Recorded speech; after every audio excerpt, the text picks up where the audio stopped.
Hi friends, Rangaraj Pandey அவர்கள் 2026 election பத்தி ஒரு கருத்து கணிப்பு பண்ணதை அவர் ஒரு டேட்டாவை ரிலீஸ் பண்ணியிருக்காரு. அண்ட் இந்த ஒரு டேட்டாவில் அதிமுக கூட்டணிக்கு தான் அதிக வாய்ப்பு அப்படின்ற மாதிரி சொல்லியிருக்காரு. ஸோ இதுல இருந்தே தெரியுது அவரோட கருத்து கணிப்போட தரம் என்னன்னு. பட் இதுலயும் நாம பாசிட்டிவா பார்க்க வேண்டிய விஷயம், தமிழக வெற்றி கழகத்திற்கு 22% ஜெயிக்க வாய்ப்பு இருக்கு அப்படின்ற மாதிரி ஒரு டேட்டாவை சொல்லியிருக்காங்க. ஸோ நமக்கு எதிரான இவங்களோட கருத்து கணிப்புல 22%னா அப்போ ரியல் டேட்டா 5 to 10% அதிகமாக தான் இருக்கும். ஸோ அப்போனா தமிழக வெற்றி கழகத்திற்கு இன்னைய தேதியில 30% ஆதரவு இருக்குன்னு வச்சுக்கலாம் போல.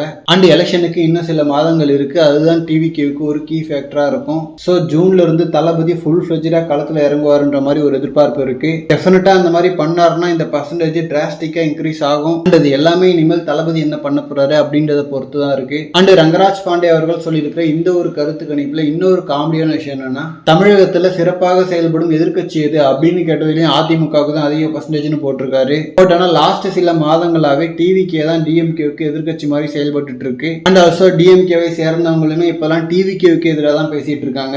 போஸ் வெங்கட்டா இருக்கட்டும், திவ்யா சத்யராஜா இருக்கட்டும், பாக்கியராஜ் அவர்களா இருக்கட்டும், மோஸ்ட்லி டிஎம்கேவோட மேடைகள்ல தளபதிக்கு எதிராக தான் பேசிட்டு இருக்காங்க. ஸோ அதனால டிஎம்கேவுக்கு எதிர்கட்சியா இப்போ செயல்பட்டு இருக்கிறது தமிழக வெற்றி கழகம் தான். அதுல எந்த சந்தேகமுமே இல்லை. அண்ட் தமிழக வெற்றி கழகம் இனிமேல் கொஞ்சம் உக்கிரமா இறங்கணும். ஜூன்ல இருந்து அந்த மாதிரி இறங்க போறாருன்ற மாதிரி தான் சொல்லியிருக்காங்க. ஐ திங்க் ஜூன் ஃபர்ஸ்ட் வீக்ல நடக்க போற எஜுகேஷன் அவார்ட் ஃபங்க்ஷன்ல இருந்து அது ஆரம்பிக்கும் நினைக்கிறேன். ஓகே ஃப்ரெண்ட்ஸ், இன்னைய தேதிக்கு தமிழக வெற்றி கழகத்திற்கு எத்தனை பர்சன்டேஜ் வாக்குகள் விழுன்னு சொல்லிட்டு உங்களோட ஜென்யூனான ஒரு கெஸ்ஸிங்கை கமெண்ட்ல சொல்லுங்க. அண்ட் இந்த மாதிரி தளபதி பத்தின ஹாட்டான அப்டேட்ஸ்க்கு நம்ம விஜய் ஃபோர்ட் சேனலை சப்ஸ்கிரைப் பண்ணுங்க. தேங்க்யூ.